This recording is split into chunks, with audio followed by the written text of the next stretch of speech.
नागपूरच्या वतीने आज चंद्रभक्ती या परिसरात जनरामन कार्यक्रम सुरू आहे व सामूहिक एकतेवर पार पडले भव्य सेवक समाजाचे चर्चासत्र सुरू आहे।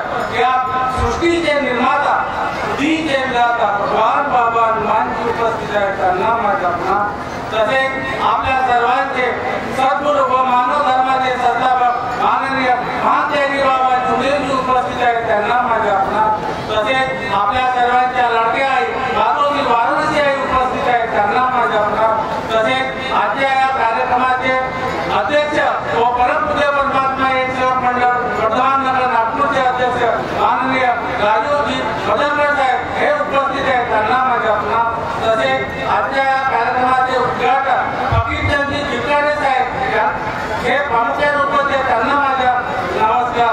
तसेच कार्यक्रमात प्रामुख्याने काय काम आहे म्हणजे तो बॅनर वगैरे बनवायच्या ते पाहून गेलो मी म्हणलं बा ठीक आहे, मी गेलो म्हणलं मी नवीन होतो मी पुन्हा तर मी तेव्हा हिरामंदी राज्यावर व्यवस्थापक होते त्यांच्याशी भेटलो, त्यांनी म्हटलं म्हणजे तुला हे करता येईल का? मी म्हटलं हो साहेब करतो। तो त्या दिवसापासून या मंडळाची पेंटिंग या नात्याने जोडलो। माझ्या हा जो अनुभव आहे परमपूज्य परमात्मा एक सेवक मंडळ नागपूर या नावामध्ये किती शक्ती आणि किती जागृत शक्ती आहे याच्यावर मी आपले अनुभव माझे जे अनुभव आहे स्वतःचे जे माझे घडले ते मी आपल्यासमोर सांगत आहे। त्यावेळेस टाकणेकर साहेब या मंडळाचे अध्यक्ष होते। टाकणेकर साहेबांच्या नंतर आपला रमेश जोगेकर साहेब हे या मंडळाचे अध्यक्ष झाले आणि त्यानंतर रिटर्नराव वाघ साहेब हे या मंडळाचे अध्यक्ष झाले आणि त्यानंतर आज राजूजी मदनकर साहेब हे आज या मंडळाचे अध्यक्ष आहेत। तेव्हा हा सगळ्या कारकिर्दीत या मंडळाच्या जेही मंडळाचे काम निघे पेंटिंग पासून सगळ्या कामात मी सभा करत होतो आणि ह्याच वेळेस त्या वेळेमध्ये काय झालं त्यावेळेस टाकणेकर साहेब यांच्या राजीनामा झाल्यानंतर रमेश जोगेकर हे अध्यक्ष झाले आणि काही कालांतरानंतर रमेश जोगेकर यांना बड्डेदर्पक मंडळातर्फे बड्डेदर्पक करण्यात आलं आणि त्यांना बड्डेदर्पक करण्यात आल्यानंतर रमेश जोगेकर यांनी मानव धर्म संस्था पिंपरी हे एक नवीन संस्था पिंपरीमध्ये त्यांनी चालू केली। पण त्यावेळेसमध्येही रमेश जोगेकरांनी मला पिंपरीमध्येही बोलावलं, बाबाच्या निवासाने बोलावलं आणि तिथेही मी गेलो। तिथेही त्यांना फोटो बनवून दिले, काही बॅनर बनवून दिले। त्यावेळेसमध्ये ते संस्था हे त्यांनी संघटना बोलली, त्या संघटनेमध्ये काम करत असताना मी त्यावेळेला कधी होतो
कच्चीमध्ये होतो त्या ट्रेनमध्ये. मी म्हटलं बा ठीक आहे पाहू म्हटलं करू म्हटलं. तर म्हटलं हे फोटो म्हटलं बोलावं लागेल म्हटलं. तर म्हणजे तू ये म्हणजे तू केव्हा येतो सांग मला. मी म्हटलं बा येतो म्हटलं. त्यानंतर त्यांनी मला त्या 2-3 दिवसानंतर बोलावलं. मी तिथं गेलो. तिथं गेलो बाबाच्या निवासाने गेलो. पण बाबाच्या निवासाने तिथे बाबाचे जे फोटो ठेवले होते त्या रूममध्ये बाबा हनुमानजीचे एक फोटो साईडला होते आणि बाबा झुंजेजीचे फोटो गादीवर ठेवले होते. पण त्या रूममध्ये जाताच नाही माझा हा पाय असा कटवून लागला आणि माझ्या पूर्ण पोटा असा भरून लागला की आम्हाला सुधारला नाही. मी बस घेतलाच मी आपला पाय मागा घेतला आणि तेथून गगन डोंगरीच्या बाबाच्या निवासाला पासून शौचालय दुसऱ्या दुसऱ्या तिथे एक शौचालय होतं. मी त्या तिथे धावत धावत बसायचं. पण माझ्या पॅन्टच्या त्या ट्रेनमध्ये ओला गेला होता आणि मी म्हटलं बा आता कसं जाऊ. तर मी म्हटलं आता म्हटलं आतमध्ये जाता येणार नाही. कमी त्याला पाण्याची सोय होती काही होती. तर मी तिथून वापस गेलो. पहिल्यांदा गेलो, दुसऱ्यांदा गेलो, आणि दुसऱ्यांदा म्हणजे तसं झालं. तिसऱ्यांदा आमच्या एरियात बाबाच्या फोटोचे जे पालिश वगैरे करायचे ते जोडेभाव ते माझ्याकडे आले. त्यांनी मला सांगितलं म्हणजे रमेश भाऊने तुला बोलावं म्हटलं कशासाठी. तर म्हणजे यामुळे तुला काय फोटो म्हटलं हो यार म्हटलं मी गेलो जरूर होतो म्हटलं. पण त्याचं म्हटलं यार म्हटलं मी अंदर जाऊन शकत नाही म्हटलं अशी अशी पोझिशन मध्ये. तर म्हणजे एकदा तो भेटून दे. मग अजून तिसऱ्यांदा मी तिथे गेलो. त्या ट्रेनमध्ये मी तिथे गेलो असताना रमेश डोंगरीला तिथे होते. त्यांनी मला पूर्णच काढलं गेम आहे बापडे गेम आहे तुम्हाला बस मध्ये येतो. मी म्हटलं बा मी येतो म्हटलं. पण बा त्यांनी मला आतमध्ये बोलावण्याच्या अगोदरच माझ्या असा पोता भरून आला की मी त्यांना म्हटलं भाऊ मला मी म्हटलं आता इथं मी थांबूच लागत आहे. शेवटी म्हटलं माझी अशी पोझिशन आहे म्हटलं तर आता मी येतं केव्हा करतो आणि केव्हा नाही. शेवटी मला माझ्या पोता पूर्ण भरून आला. त्यामुळे तुम्हाला पाहा मी म्हटलं नाही मी आता मी तिथून आता धावत राहिलो. पण त्या ट्रेनमध्ये मी त्या रुळापर्यंत त्याचं शौचालय होतं त्याच्या त्याचपर्यंत मी माझ्या पॅन्टला ओला गेला होता. अशा परिस्थितीत मी म्हटलं आता कसं करायचं. तर मी म्हटलं तिथूनच मी वापस गेलो. वापस गेल्यानंतर तिथं जे वाकवडीचे होते ते अजून माझ्या घरी आले. त्यांनी मला सांगितलं. मी त्यांना सांगितलं म्हटलं भाऊ एक काम करा तुम्ही ते फोटो कशी म्हणत होतो मी म्हटलं तुम्ही ते फोटो खोलून जर माझ्या घरी आणून दिली तर मी ते नाव म्हटलं चेंजेस करू शकतो म्हटलं. तर ते म्हणे ठीक आहे म्हणे. पण पहा आता किती वर्ष झाले त्या गोष्टीला पण ते नाव परमपूज्य परमात्मा एक सेवक मंडळ वर्धमान नगर नागपूर हे नाव कोणत्याही पेंटर माझ्या ते सगळीकडे घुमले.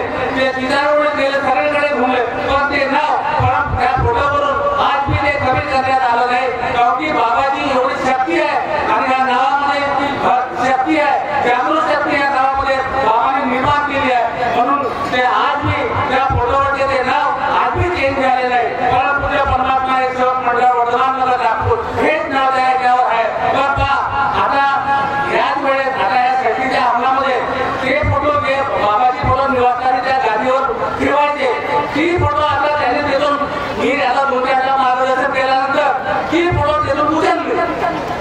ती फोटो आता शक्तीच्या अंमलाच्या वेळेत ते उचलली आणि ती फोटो आता त्यांनी जे घेतलेल्या बाजूच्या मोंदेरे साहेबांचे घर तिथे त्यांनी जो ऑफिस बनवला ती फोटो उचलून त्याच्या ऑफिसमध्ये गेली आणि तिथे नवीन फोटो बनवून त्या बाबाच्या गादीवर त्याच्या ठेवण्यात आले.